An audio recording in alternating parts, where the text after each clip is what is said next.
Assalamualaikum warahmatullahi wabarakatuh. Kita akan membahas tentang soal fungsi untuk persiapan UTBK SNBT. Pada soal nomor 1 disajikan dua buah fungsi, fungsi f dan juga fungsi g. Nah, dari fungsi f di sini kan ada anggota himpunan 0,1, 1,3, 2,2, 3,4 dan seterusnya. Nah, ini kalau dijabarin, misal yang pertama adalah F0, min 1. Apa artinya? Berarti gini, F0, min 1 ketika kita punya fungsi fx. Nah, x-nya ini kan bisa diganti dengan sembarang angka ataupun sembarang bentuk huruf. Nah, ketika kita ganti dengan 0, maka hasilnya adalah yang belakang, yaitu min 1. Sampingnya kita punya F1,3. Ini pun sama. Yang artinya X-nya kalau kita ganti dengan 1 hasilnya 3. Atau bisa juga ditulis F1 sama dengan 3. Begitu pula seterusnya ya. F2 sama dengan min 2. Jadi kesimpulannya, cara penulisan ini yang depan adalah sebagai nilai X dan yang belakang adalah sebagai hasilnya. Oke, sekarang kita masuk ke pernyataan 1. Kita cek benar atau salah untuk pernyataan yang pertama. Pernyataan pertama ini ada F komposisi G komposisi 0 hasilnya 2 atau bukan. Berarti cara pengerjaannya, jika suatu fungsi komposisi ada suatu X-nya atau suatu nilainya, maka dimulai dari belakang dulu. Berarti kita cari dari G2 dulu. G2 tadi ya, berarti kita cari nilai G yang depannya adalah, ini G0 ya. G0 kita cari nilai X nya yang depannya adalah 0. Berarti kan kalau kita cek fungsi G yang depannya 0, nah ini 0,2, yang artinya kalau G nya 0 hasilnya adalah 2. Berarti ini bisa kita sambung, G0 nya tadi nilainya adalah 2. Nah, masukkan ke fungsi yang depan, berarti sekarang fungsi F. Jadi bukan F komposisi G0 lagi, tapi F komposisi 2. Karena tadi kan G0-nya adalah 2. Oke, F komposisi 2 berarti sama ya. Lihat fungsi F ketika X-nya 2, berarti ini nih. Ketika fungsi F X-nya 2, hasilnya adalah minus 2.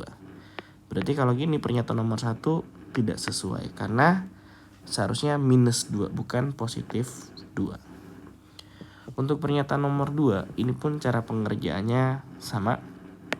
Kita mulai dari F1.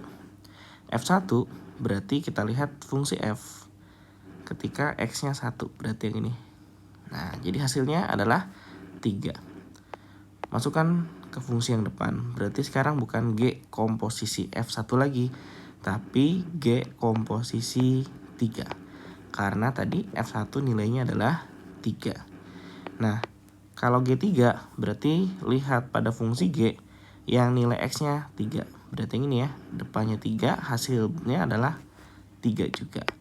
Berarti ini sesuai dengan pernyataan nomor 2. Oke, pernyataan yang nomor 3. Ini sama, kita mulai dari belakang dulu. G2. Berarti lihat fungsi G ketika X-nya 2. Berarti yang ini. Hasilnya adalah 0. Nah, sambung ke fungsi yang depan, berarti sekarang adalah F0. Nah, untuk nilai F0, kita lihat fungsi F ketika X-nya 0. Berarti yang ini. Hasilnya adalah min 1. Oke, berarti kalau seperti ini pernyataan nomor 3, ini juga nilai benar. Karena sesuai, ini min 1. Oke, sekarang kalau untuk pernyataan nomor 4, F3. Berarti kita cek fungsi F ketika nilai X-nya adalah 3. Oke, berarti yang ini. Hasilnya adalah 4. Maka kita rubah F3-nya menjadi 4. Berarti sekarang G 4. Nah, kita cek fungsi G ketika 4. Ini kan depannya nggak ada 4 sama sekali ya. Berarti G4 tidak ada di daftar. Maka ini langsung pernyataan yang bernilai salah. Oke, jadi dapat pernyataan 2 dan pernyataan 3. Oke, untuk soal yang nomor 2, ini pun konsepnya sama. Kita mulai dari fungsi yang belakang, karena kan diketahui nilai dari F5 terlebih dahulu. Konsepnya sama.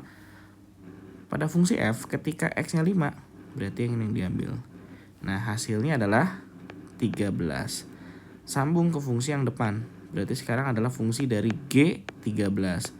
Oke, fungsi G ketika nilai X-nya 13. Berarti yang kita gunakan ini. Nah, hasilnya adalah 52. Sambung lagi ke fungsi yang depan. Berarti sekarang fungsi H, jadi H 52. Berarti ketika X-nya 52 pada fungsi H, berarti yang kita gunakan. Jadi hasilnya adalah min 47. Oke, untuk yang nomor 3. Nah, kalau kita cek di soal nomor 3, kita punya sebuah fungsi, yaitu fx sama dengan 3 pangkat x.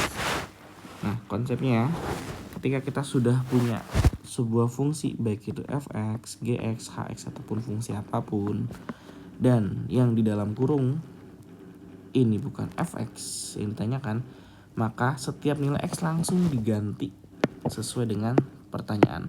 Nah, kalau ini kan adalah x plus 1. Jadi yang awalnya 3 pangkat x berubah menjadi 3 pangkat x plus 1. Sampingnya ditambah fx plus 3. Ini juga sama ya. X-nya diganti dengan yang dalam kurung, berarti x plus 3. Untuk penyebutnya ini juga sama, x plus 2. Kita ganti menjadi 3 pangkat x plus 2. Oke, ketika sudah seperti ini, ada sifat perpangkatan yang harus kita ingat kembali. Jadi kalau kita punya A pangkat M dikali dengan A pangkat N, ini sama saja seperti A pangkat M ditambah pangkat N. Yang artinya apa? Kalau kita punya pangkat yang dijumlahkan, ini bisa dirubah menjadi bentuk perkalian. Nah, maka kita bisa terapkan ini sama aja seperti 3 pangkat 1 atau 3 pangkat X dulu sama aja ya. Berarti 3 pangkat 1 dulu aja dikali 3 pangkat X. Karena gunakan sifat yang ini. Kalau pangkatnya penjumlahan boleh dirubah menjadi bentuk perkalian. Oke, belakangnya ini juga sama. Berarti 3 pangkat 3 dikali 3 pangkat X. Penyebutnya 3 pangkat 2 dikali 3 pangkat X. Oke, ini kan bisa kita sederhanakan dulu. 3 kali 3 pangkat X, 3 pangkat 3 berarti 3 kali 3 kali 3 lagi. Jadi 27 kali 3 pangkat X, penyebutnya per 3 pangkat 2 berarti kan 3 kali 3. Kita punya 9 kali 3 pangkat X. Nah, ini yang atas belakangnya kan sama-sama 3 pangkat X. Jika belakangnya sama, cukup hitung depannya saja. Berarti 3 tambah 27. Kita punya 30. Nah, untuk belakangnya karena sama, cukup tulis sekali saja. Jadi 30 kali 3 pangkat X. Untuk penyebut yang bawah, 9 dikali 3 pangkat X. Kita lihat ini atas bawah ada yang bisa dicoret ya, karena sama, 3 pangkat X-nya sama. Kita coret dulu. Kemudian 30 per 9 ini bisa sama-sama dibagi 3. Ini dapat 10, ini dapat 3. Berarti hasilnya 10 per 3. Oke, untuk yang nomor 4. Nah, tadi kan kalau suatu fungsi nilainya fx, berarti bisa langsung dimasukkan sesuai dengan pertanyaan. Tapi kalau pada soal nomor 4, ini masih belum fx. Nah, jika masih belum fx, maka kita buat yang di dalam kurung, yaitu x plus 3 per 2, sesuaikan dengan pertanyaan. Maka di sini sama dengan 4. Jadi sekali lagi, jika yang di dalam kurung belum fx, maka yang di dalam kurung tadi disesuaikan dengan pertanyaan. Maka ini kan kalau kita lihat sama dengannya adalah 4 di soal. Oke, jika ini sudah, berarti kita bisa gunakan pindahkan, sehingga tadi kan prinsipnya kita butuh fx-nya. pindah kan, sehingga kita menyisakan fx. Berarti ini 2-nya pindah dulu. Berarti kita punya x plus 3 sama dengan 4. Karena awalnya 2-nya pembagian, pindah berarti berubah jadi kita kali. 4 kali 2 kita punya 8. Nah kita butuh x-nya aja ya, ingat. Berarti 3-nya pindah. Tadi terakhir 8 dikurang 3, sehingga dapat x-nya adalah 5. Nah x-nya kan udah ketahuan 5. Masukkan ke pertanyaan yang ditanyakan di soal ini. Berarti 3x kuadrat min x plus 5, x-nya ganti 5. 3 kali 5 pangkat 2 min 5 plus 5. Pangkatin dulu baru dikali. 5 pangkat 2 25 kali 3 75 min 5 plus 5. Hitung dari depan. Ini 70 tambah 5. Sehingga dapat hasil akhirnya 75 ya. Ini P-nya 75, Q-nya 75. Berarti P dan Q sama. Oke, kalau sudah, ini untuk soal nomor 5, 6, dan 7 bisa dicoba sebagai tugas.